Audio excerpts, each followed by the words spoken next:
यह भारत का सबसे गंदा लैंडफिल है। एक गंदा लड़का अपने होठों को दाबकर और चम्मच को पोंछकर साफ कर लेता और फिर रेस्टोरेंट की खिड़की के पीछे एक व्यक्ति से सीखता है। वो कॉफी पीने लगता है। आदमी मुस्कुराता है और फिर कॉफी को हिलाता है। लड़का कॉफी को हिलाना भी सीखता है। उसका नाम सरू है।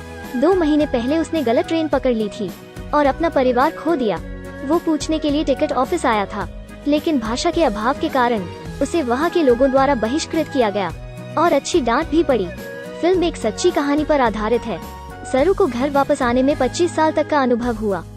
जब वो बच्चा था तो बहुत होशियार था।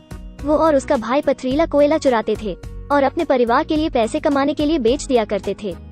हालांकि उन्हें पता चला था वे भी आसानी से इलाके का उपयोग कर सकते थे पहरेदारों से बचने के लिए। और फिर वो चुराए गए कोयले को बाजार में ले आया। बदले में 2 बैग दूध ले लिया। सरू शुगर यह खाना चाहता था, एक तरह का नाश्ता। तो उसने अपने भाई से पूछा। उसका भाई इसे खरीद नहीं सकता था और कहा कि वो इसे बाद में खरीदेगा। लड़का होशियार था, इसलिए उसने पूरी दुकान खरीदने के लिए कहा।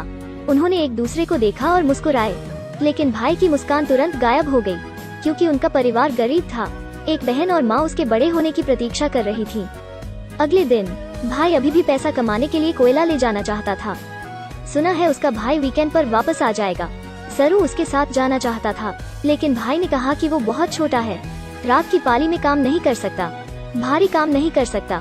उसने अपनी ताकत दिखाई और कहा कि वो कर सकता है। उसने हट करके कुर्सी उठा ली अपने भाई के लिए साबित करने के लिए, और फिर उसने अपने दांत कचकचाए और साइकिल उठा ली। भाई असहाय था और उसे साथ चलने आने के लिए तैयार हो गया। वे बाइक से शहर आए और फिर ट्रेन में चले गए। भाई ने हाथ में बचे हुए $0.067 देखे और छोटा भाई सो रहा था। वो अब और इंतजार नहीं कर सकता था। भाई ने पाया कि वो सरू को जगह नहीं पाया, इसलिए उसने उसे बेंच पर छोड़ दिया और उससे कहा कि वो दूर न जाए। जब तक वो वापस नहीं आया तब तक वो राह देखेगा तो उसे शुगर ये के एक बड़े बैग से पुरस्कृत करेगा। सरू जाग गया और अपने भाई को नहीं देखा। वो अपने भाई की बात भी भूल गया। वो उसे खोजने के लिए हर जगह गया और पूछताछ की जगह में पूछताछ की। दरअसल वो ट्रेन में सो गया था। जब वो उठा, ट्रेन के बाहर का नजारा तेजी से पीछे जा रहा था। ट्रेन के अंदर ट्रेन के शोर को छोड़कर जो कुछ बचा है वो उसकी चीख है। चिल्लाते चिल्लाते थक गया। सरू ट्रेन की खिड़की पर झुक गया और सो गया। पता नहीं कितना समय हो गया था।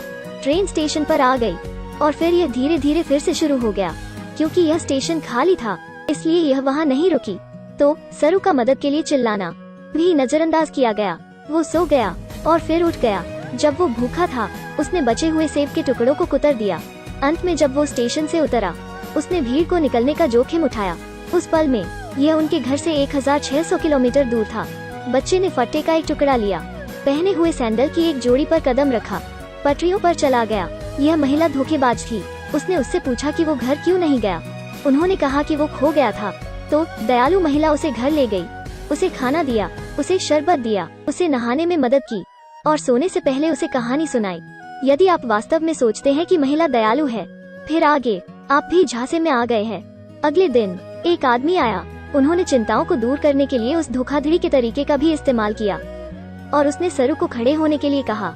उन्होंने ऊपर से नीचे तक मूल्यांकन किया। लड़का ठीक वही है जिसे हम चाहते हैं। आपको उसकी अच्छी देखभाल करनी चाहिए। शुद्ध आँखें सब किसी के भी पार देख सकती है। जब महिला ने उसे दोबारा सॉफ्ट ड्रिंक पिलाई, सरू बदल गया था। जबकि महिला लिपस्टिक लगाती है। क्षणिक लापरवाही से वो जल्दी से कमरे से भाग गया। किस्मत से सड़क किनारे भिखारी बच्चे बहुत दयालु थे। उन्होंने उसे गत्ते का एक टुकड़ा दिया। वो उस नरमी से झुक गया जिसे उसने अभी उठाया। कांपते हुए सो गया, लेकिन धमकी देने के कारण वो जागृत हो गया। यह मानव तस्करों का एक समूह था। वे भिखारियों के बच्चों को जबरन ले गए। सरू ने भागने का जोखिम उठाया। उनके सामने पुलिस है। मजे की बात है, पुलिस ने उसकी मदद नहीं की। सरू पागलपन से पूरे रास्ते भागा। उसने पीछे मुड़कर देखने की भी हिम्मत नहीं की। अचानक सामने की लाइट जल गई। सरू दीवार में फंस गया और भागने का जोखिम उठाया। बड़े पुल के पार दौड़ने के बाद सरू ने नीचे एक मंदिर में ज्वाला देखी। उन्होंने पूजा किए जा रहे फलों को देखा। सबसे पहले उसने अपना हाथ एक साथ जोड़ा और चुपचाप प्रार्थना की। उसके बाद उन्होंने जमीन पर फल ले लिया।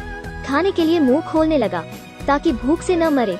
सरू रोज लैंडफिल पर आता है भोजन खोजने के लिए। एक दिन उसने एक चम्मच खोदने के लिए एक शाखा का इस्तेमाल किया। वो गली में बैठ गया और चम्मच को आगे पीछे रगड़ा। रेस्टोरेंट की खिड़की के पीछे से बैठे आदमी की तरफ देखा। आदमी ने एक घूंट पी लड़कों ने भी एक घूंट पिया। वो आदमी बुरा नहीं है।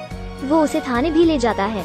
पुलिस जब पूछती है उसकी माँ का नाम, सरू को सिर्फ इतना याद है कि वो उसे माँ कह रहा है। मजबूर, पुलिस ही उसे अनाथालय ले जा सकती है। हालांकि उसे खाने और सोने की चिंता करने की जरूरत नहीं है, लेकिन आमतौर पर उसके साथ वयस्कों द्वारा दुर्व्यवहार किया जाता है। सूद नाम की एक महिला उसे ढूंढने आती है। वो कहती है कि उन्होंने कई मशहूर अखबारों में उनकी खबरें प्रस्तुत की हैं, लेकिन अभी भी कोई परिवार उसे खोजने नहीं आता है। वो यह भी कहती है कि एक ऑस्ट्रेलियन कपल है, उसे अपनाने को तैयार है। सरू हाथ में तस्वीर को देखता है और पूछने के लिए मुड़ता है, क्या तुमने सच में मेरी माँ को ढूंढ लिया है? उसके बाद वो विमान में बैठता है। अपने जीवन की सबसे खूबसूरत देवदूत से मिलता है, एक धनी युगल। यह बच्चा बहुत पहले की बात नहीं है, तस्करों द्वारा पीटा जाता है। भोजन खोजने के लिए लैंडफिल में छिपता था। अब वो एक नौक चला रहा है, खाने की चिंता नहीं करता। उन्हें एक धनी दंपति ने गोद लिया था। नसीब बदल गया है, किस्मत ने उसे स्वीकार कर लिया है। पलक झपकने के बाद 20 साल बीत चुके हैं। वो अपने पालक माता पिता की उम्मीदों को निराश नहीं करता है। एक उत्कृष्ट अंक के साथ एक प्रसिद्ध विश्वविद्यालय में प्रवेश करता है। इसके अलावा वो दोस्त भी बनाता है, उस तरह की एक उत्कृष्ट विश्वविद्यालय की लड़की। बहुत जल्द ही दोनों एक रिश्ते में आ जाते हैं।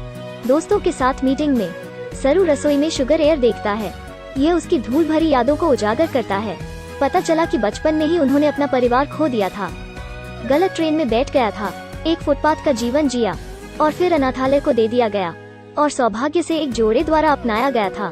उसके दोस्तों के जाने के वक्त वे उसे बहुत सांत्वना देते हैं और उससे कहो कि चिंता मत करो। वो ट्रेन की गति के आधार पर और ड्राइविंग समय अपने घर की अनुमानित दूरी की गणना कर सकता है। तर्क और गणना के बाद परिणाम लगभग 1600 किलोमीटर है, लेकिन यह भूसे के ढेर में सुई खोजने जैसा है। वो बहुत व्याकुल है, लेकिन वो इससे भी डरता है कि उसके पालक माता पिता दुखी हों, तो वो इस कहानी को छुपाता है। तभी से सरू का खिंचाव उस तरफ होने लगता है। वो नक्शे से ढूंढता रहता है। दोस्तों से मिलने पर भी उसे भी कोई दिलचस्पी नहीं है। वो अपनी प्रेमिका के साथ अपने धैर्य को भी खो देता है और ब्रेकअप करने की पेशकश करता है। वो पागल आत्मदोष में पड़ जाता है। इस जीवन में रहने के लिए खुद को दोषी मानते हैं, जबकि उसका परिवार दूसरी दुनिया में पीड़ित है। उसका दिल दर्द कर रहा है जैसे कि चाकू से काटा जा रहा हो। वो कलम और कागज खरीदने के लिए सुपरमार्केट जाता है, एक रास्ता खोजने की योजना बनाने के लिए हर जगह जा रहा है और बदले में अभी भी कोई खबर नहीं है। बहुत ज्यादा सोचना और बेचैनी होना उसे अक्सर दृष्टिभ्रम देखने लगता है। यह जानने के बाद उसके पालक माता पिता चिंतित हैं। पता चला कि उन्होंने सरू को गोद लिया था, इसलिए नहीं कि उनके बच्चे नहीं हो सकते थे। यह सिर्फ इसलिए था क्योंकि वे बच्चे को दुख में बचाना चाहते थे। उनके जीवन को बेहतर बनाने के लिए उनके पालक माता पिता ने उन्हें अपने बड़े प्यार से गले लगाया। इस कहानी से सरू को लगता है कि वो बहुत स्वार्थी है। वो वापस अपने आवास में चला जाता है। पर्चों से भरी दीवार को देखकर संक्षेप में अधिक से अधिक गलत सोचता है। उसके दिल में गुस्सा भरा है। वो कई वर्षों के अपने प्रयासों को याद करता है। उसकी आंखें आंसुओं से गीली हैं। वो हार मानने को तैयार नहीं है, लेकिन वो असहाय है। उसके शांत होने के बाद वो नक्शे पर एक कोलियरी का पता लगाता है। यह जगह के समान है जहां उसकी बचपन की यादें थी। उसके आंसू गिर जाते हैं। 25 साल पहले की यादें उसके दिमाग में तुरंत प्रकट होती है। सबसे पहले वो जिसके साथ यह रोमांच की बात करता है उसकी प्रेमिका है। उसे अपने पालक माता पिता का प्रोत्साहन मिलता है। वो अपने घर वापस आने के रास्ते पर चिंतित कदम उठा रहा था। छोटा सा गांव, परिचित ईंटों से बना घर, उसके भाई और बहन का आकार याद नहीं है। वो निराश है और दीवार को लात मारता है। अंत में भगवान अभी भी उससे मजाक करते हैं। तभी एक बूढ़ा आदमी आता है। वो सरू को एक कोने में ले जाता है। यह उसकी माँ है, लेकिन वो उसे एक नजर में पहचान लेती है। माँ, सरू, मुझे आपको खोजने में मुश्किल हुई। यह पता चला है कि वो उस वर्ष खो गया था। उस रात उसके भाई ने उसे खोजने के लिए बहुत कुछ किया। दुर्भाग्य से वो ट्रेन की चपेट में आ गया और उसकी मौत हो गई। उस समय माँ ने 2 बेटों को खो दिया, लेकिन माँ का मानना कि सरू आखिरकार वापस आ ही जाएगा। एक समय 25 साल का इंतजार करने के बाद यह फिल्म एक सच्ची कहानी पर आधारित है। सरू भी अपना नाम गलत याद रखता है। उसका असली नाम शेरू है, यानी शेर।